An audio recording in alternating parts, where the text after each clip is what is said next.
রাজ্য সরকার স্বচ্ছ প্রশাসন উপহার দেওয়ার জন্য প্রয়াস অব্যাহত রেখেছে, একথা বললেন রাজ্যের মুখ্যমন্ত্রী ডক্টর মানিক সাহা। রাজ্য সরকার সব দপ্তরের কাজ স্বচ্ছভাবে করার চেষ্টা করে চলেছে। কোনো ক্ষেত্রে যাতে কোনো ধরনের দুর্বলতা না থাকে সেই প্রচেষ্টা চালানো হচ্ছে।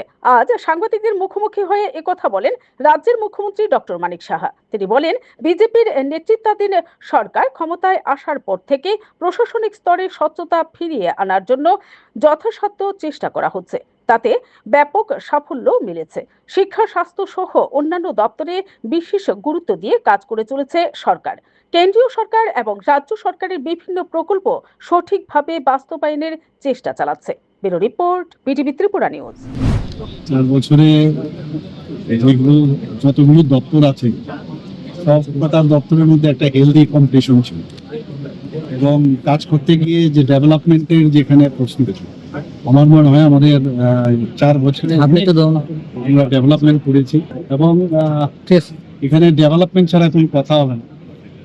বিশেষ করে আমি হেলথ সেক্টরে আমি বলবো, হেলথ সেক্টরে সবচেয়ে নিজেও যেহেতু আমি হেলথের সাথে যুক্ত, সেখানে তো তার যে উন্নয়ন যেভাবে হচ্ছে, আমি বলছি না যে সবকিছু হয়ে গেছে, কিন্তু চেষ্টা করছি যাতে আরো বেশি এখানে স্যাচুরেশন পয়েন্ট আসে। বিশেষ করে এখানে আপনারা দেখেছেন যে এতগুলো মেডিকেলের সিট বেড়েছে, এতগুলো টাকা আমরা মাননীয় প্রধানমন্ত্রীজি এবং মাননীয় স্বাস্থ্যমন্ত্রীজির কারণে গতকাল আমরা পেয়েছি।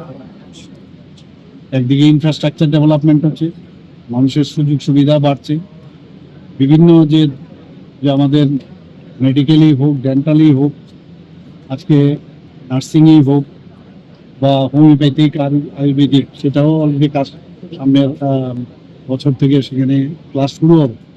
একটা এখানে আমি বলবো যে খুবই আমি খুশি এই কাজগুলো করতে। ডাক্তারদেরও অনেক ডাক্তার এখন চাকরি পাচ্ছে।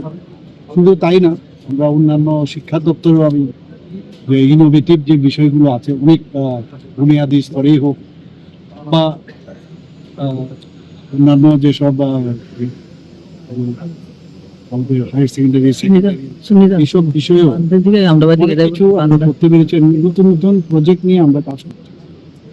তো আমরা চাই যে প্রপার এডুকেশন সমস্ত ছেলে মেয়েদের এখানে ব্যবস্থা হোক, এবং আগে যেমন কথায় কথায় বাইরে চলে যাওয়ার যে একটা প্রবণতা ছিল, যে 12 ক্লাসের পরে কোথায় যাবে, এখানে কিন্তু এখন এতগুলো প্রাইভেট ইউনিভার্সিটি হচ্ছে। আমাদের নিজের ইউনিভার্সিটি আমরা গঠন করেছি, এখানে এতগুলো প্রফেশনাল কলেজ ইউনিভার্সিটি হচ্ছে। এই কারণে এখানে কিন্তু স্টুডেন্টরা থাকতে পারছে, এটা একটা তৃপ্তির বিষয়। এগ্রিকালচারও এখানে প্রচুর ভালো ডেভেলপ করছে। আজকে আপনারা সবাই জানেন রিনিউয়েবল এনার্জি নিয়ে যেভাবে কাজ হচ্ছে, তো আপনারা যদি দেখেন স্পোর্টসের বিষয়ে এত ডেভেলপ আমরা করেছি। বিভিন্ন জায়গায় যে ফুটবল গ্রাউন্ড থেকে আরম্ভ করে আমরা synthetic track, synthetic football ground এবং সিনথেটিক হকি গ্রাউন্ড, বিভিন্ন এইসব সুইমিং পুল ইত্যাদি বিভিন্ন জায়গায় কিন্তু আমরা সব ক্ষেত্রেই কিন্তু আমরা কাজ করি। এবং সবচেয়ে বড় হচ্ছে ট্রান্সপারেন্সির সাথে চাকরি এতগুলো দিচ্ছি, প্রায় 22,000-এর মতো চাকরি অলরেডি আমরা দিয়েছি নিয়মিতভাবে। আর তাদেরকে সাহায্য করার জন্য বিভিন্নভাবে যে আমরা চাকরি দিয়েছি, সেটাও কিন্তু কম না, প্রায় 20,000-এর উপর। তো সব মিলে সেই কাজগুলো কিন্তু করছে। আমাদের ফাইন্যান্সিয়াল কনস্ট্যান্ট থাকা সত্ত্বেও ট্রান্সপারেন্সির মাধ্যমে সব জায়গায় আমরা কিন্তু কাজ করে যাচ্ছি।